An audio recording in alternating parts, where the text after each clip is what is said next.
Guys welcome to daily football madness और we are back with crazy football news. Barca की news के ऊपर बात करेंगे, जुबिमेंडी टू लिवरपूल की न्यूज के ऊपर बात करेंगे, लेकिन सबसे पहले जो है हम बारसा की न्यूज से स्टार्ट करते हैं। देखें, Dani Olmo to Barcelona is done.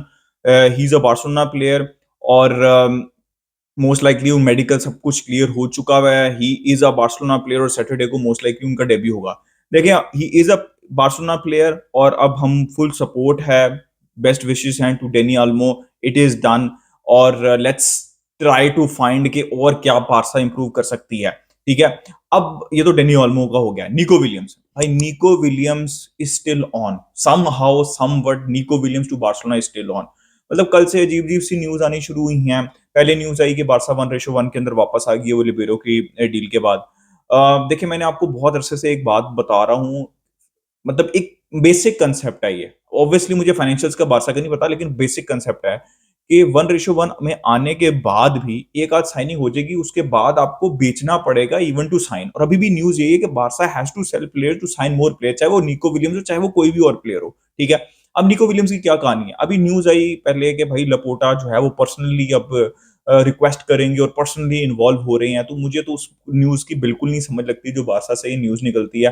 अगर डेको से नहीं हो पा रहा तो डेको का काम क्या है? ठीक है, बारसा के अंदर तो मुझे नहीं समझ लग रही। खैर, लपोटा जो है वो पर्सनली इन्वॉल्व हो रही हैं। एज पर ये भी रिपोर्ट्स आ रही हैं कि बारसा एथलेटिक क्लब से ज्यादा वेजेस देने के लिए तैयार है। उसके बाद भी निको विलियम्स हाँ या ना नहीं कर रहे, क्योंकि ये बड़ी कंफ्यूजन, मतलब कंफ्यूजन सी बात है कि कह रहे हैं बहुत से सोर्सेज ये कह रहे हैं कि he will be staying at athletic club, लेकिन एट द सेम टाइम हाँ या ना नहीं है। पीएसजी वाला मतलब क्लियरली बहुत सी सोर्सेज ने रिपोर्ट किया है वो क्लियरली ना हो गया हुआ है, लेकिन अभी तक हाँ या ना नहीं है, विच इज लाइक मतलब अजीब सी चीज है मुझे, जो बिल्कुल समझ नहीं लग रही निको विलियम्स की तरफ से। खैर, Barça is still pursuing Nico Williams और एंड तक जब तक वो ना नहीं कर देते बारसा किसी और टारगेट के ऊपर नहीं जाएगा। लेकिन एक बात याद रखिएगा कि निको विलियम्स अगर हाँ कर भी देते हैं तो बारसा के लिए उनको रजिस्टर करना आसान नहीं होगा। It's not about release clause, it's always about registering players even after coming to 1:1। ठीक है, तो अब ये तो हमने निको विलियम्स की बात कर ली, तो इट विल बी कॉम्प्लिकेटेड। मेरा ये ख्याल है कि भाई अगर एक बंदा नखरे दिखा रहा है ना, तो उसको एक साइडलाइन करो, कोई बिड तो करो किसी और प्लेयर के लिए, लुइस डियाज के लिए कोशिश तो करो जाके। ठीक है, मार्केट में देखो तो सही कि क्या थोड़ी सी हिस्ट्री रही है, तो जरा और किसी प्लेयर के ऊपर चले जाओ। किंग्सली कोमन के लिए बिड कर दो। मैं किंग्सली कोमन के ऊपर ही आना चाह रहा हूँ। देखिए, Kingsley Coman has been offer to Barcelona. उससे पहले केजा की भी न्यूज आई थी कि केजा has been offer to Barcelona, तो ये न्यूज तो आती रहेगी। तो किंग्सली कोमन, केजा के बारे में बहुत दफा, मतलब केजा के बारे में अपना ओपिनियन दे देता हूँ। Right footed left footed player है, राइट साइड के ऊपर डोमिनेटली खेलते हैं। जब से उनकी 2-3 साल पहले इंजरी हुई थी, he is not the same player any more. 20 million है, बहुत बड़ा रिस्क नहीं है, बट राइट साइड पे प्लेयर भरते जाएंगे। आपके पास फेरन है, आपके पास लमीन है, आपके पास रफीनी है, तो आप किधर खिलाएंगे? ठीक है, पाओ विक्टर भी लेवेंडोस्की जब खेल रहे होते हैं तो वो भी राइट साइड के ऊपर खेल रहे होते हैं, तो आप कीजा को किधर खिलाएंगे? किंग्सली कॉमन लेफ्ट साइड के ऊपर जो है वो खेल सकते हैं। इंजरी प्रोन प्लेयर है, बहुत अच्छे प्लेयर है, मुझे बहुत पसंद है। Is a wide type of a player जो कि रिक्वायरमेंट भी है टीम पे। तो मुझे ऐसा लगता है कि I know he is injury prone player, मेरे लिए बेहतर ये है कि एक लेफ्ट साइडेड प्रोफाइल वाला प्लेयर हो रादर देन के ना हो बिल्कुल भी। तो अगर निको विलियम्स की डील नहीं होती तो आई वुड बी ओके कि बारसा अब कितने पैसे, बिल्कुल भी रिपोर्ट नहीं हो रहे कि किंग्सली कोमन कितने पैसों में आएगा। ठीक है, उसके लिए भी ये चीज रिपोर्ट हो रही है कि Barca has to sell player to get even Kingsley Coman also. अब क्या उनकी कोमान की जो है वो प्राइस टैग है वो भी नहीं पता, बट इन माय ओपिनियन अगर निको विलियम्स नहीं तो you can go for a left winger, low cost option, but left winger के ऊपर जाएं, वो प्रोफाइल रखें अपनी टीम के ऊपर। अब जैसे मैंने बात की कि Barca is looking to sell players. Junior Araujo Bournemouth, Fabrizio ने अभी भी रिपोर्ट किया junior Araujo to Bournemouth is very close 10 million euros में। और ये आपने देखा कि प्री सीजन के अंदर जूनियर अराहो के ऊपर उतना ट्रस्ट नहीं किया, एक मैच उनको खिलाया, लेकिन एज अ राइट बैक नहीं उनको खिलाया, kind of right wing back खिलाया। तो वो प्रोफाइल नहीं है जिसकी जरूरत है राइट साइड के ऊपर। जूनियर अराहो अनफॉर्चुनेट होगा, लेकिन 10 मिलियन की, और उनको देखिए हमारे पास फुल बैक्स बहुत हैं, चाहे वो एलेक्स वाले हों, वो हैटर फोर्ट हों, वो कुंडे वहां पे खेलें, तो बहुत है, ऑप्शंस बहुत ज्यादा है। तो it kind of make sense, 10 million मिल जाएंगे आपको, ऑफलोड भी हो जाएगा और आपके पास ऑप्शन भी है। तो हो सकता है, और I think it's not a bad deal in my personal opinion. अब आ जाते हैं, ये न्यूज थी बारसा। गुंडोगन से रिलेटेड न्यूज में जल्दी से आपको बताता हूं। गुंडोगन से रिलेटेड न्यूज ये है कि मैं आपको बहुत अरसे से बता रहा हूं कि ऑफर्स आ रही हैं, ये रिपोर्ट भी हो रही हैं, बट गुंडोगन ने खुद भी बोला है कि वो टर्किश लीग में किसी पॉइंट पे जाएंगे। उनके एजेंट्स ने भी बोला है कि हमारे पास ऑफर्स हैं, बट गुंडोगन बारसा में ही रुकेंगे, और मैं बहुत अरसे से आपको बता रहा हूँ कि गुंडोगन नहीं जाएंगे एक सीजन के बाद, चाहे जो मर्जी ऑफर आती रहे। He will would like to see at least 1 season, 2 season का तो उनका टारगेट होगा माइंड के अंदर मिनिमम। तो Gundogan will most likely not leave Barcelona Frenkie de Jong के ऊपर, एज पर रिपोर्ट्स, और ये बहुत कोई टॉप टियर सोर्स से नहीं है, कि Manchester United are again interested in Frenkie de Jong. मतलब जैसे हमारा ज़ूबिमेंडी से चल रहा है ना 2 साल से, उनका फ्रैंकी डियोंग के साथ चल रहा है ऑब्सेशन। एरिक टेन हाग है ऑब्वियसली, सबसे बेस्ट फुटबॉल फ्रैंकी ने एरिक टेन हाग के अंडर ही खेली थी।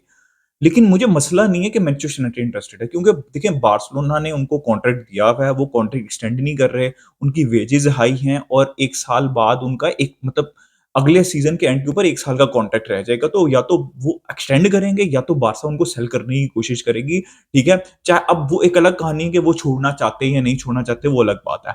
Manchester United as always are interested. अब आप जो मजाक वाली बात है ना, वो ये मतलब वो चेक करें, 30-40 मिलियन रिपोर्ट कर रहे हैं, ये जो भी सोर्स थी ये 30-40 मिलियन रिपोर्ट कर रही है। भाई आपने लेनी यूरो पे 60 मिलियन खर्चा किया है, 60 मिलियन, उसका भी उसका 1 साल का कॉन्ट्रैक्ट था।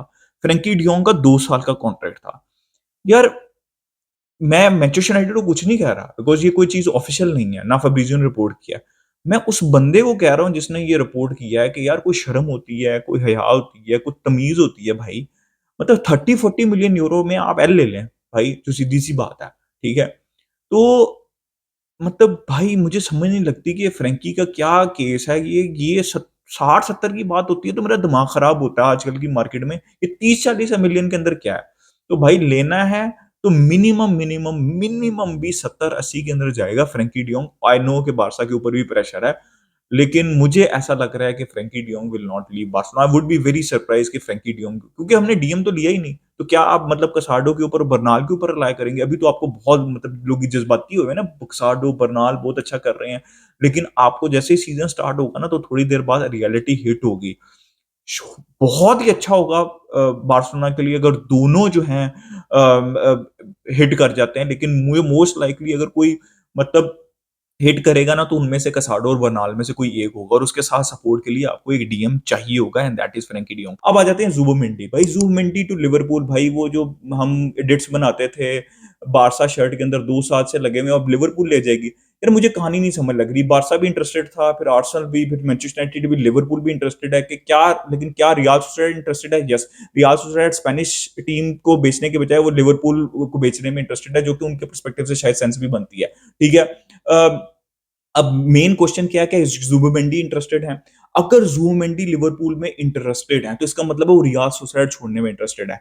और अगर वो रियाल सोसिएडाड छोड़ने में इंटरेस्टेड है, चाहे रियाल सोसिएडाड बेचने में उनको बार्सिलोना में इंटरेस्टेड हो या ना हो, हमें सब चीजें छोड़ के ज़ुनीको, किंग्सली कोमान, डेनी ओल्मो अभी नहीं हुए होते, तो मैं ये भी कहता हूँ उनको भी छोड़ो और जाके ज़ुबिमेंडी को लेके आओ। आई नो बहुत से लोग कहेंगे कि अबे भाई हमारे पास बर्नाल है, ये है। भाई Zubimendi is an opportunity in the market for 16 million euros.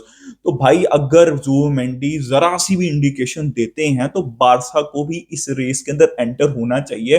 Because भाई क्यों नहीं, आप 2 साल से एक प्लेयर के पीछे पड़े, अगर वो नहीं आना चाहता आई रिस्पेक्ट दैट, लेकिन अगर वो लिवरपूल उसको कन्विंस कर रही है जाके, और आप बीइंग बार्सिलोना क्लब, डेको और लपोर्टा और ये सारी टीम उसको कन्विंस नहीं कर पा रहे, तो मुझे ये चीज मुझे नहीं हजम होगी भाई ये चीज। तो इन माय ओपिनियन अगर ये भाई वो लिवरपूल चला गया ना, देखें बेस्ट विशेस टू लिवरपूल, बहुत अच्छी साइनिंग हो कि मैं बिल्कुल भी मैं क्रिटिसाइज नहीं करूंगा जुबिमेंडी को भी कि भाई वो उसकी पर्सनल चॉइस है, लेकिन अगर वो लिवरपूल चला गया रियाल सोसिएडाड छोड़ के, तो भाई बहुत बहुत बड़ा क्वेश्चन मार्क है यहाँ पे बार्सिलोना की मैनेजमेंट पे, उनकी स्पोर्टिंग टीम पे, उनकी स्काउटिंग टीम पे, जो भी निगोशिएट करते ही रहे हैं पिछले 1 साल में, कि अगर वो उधर चला जाता है।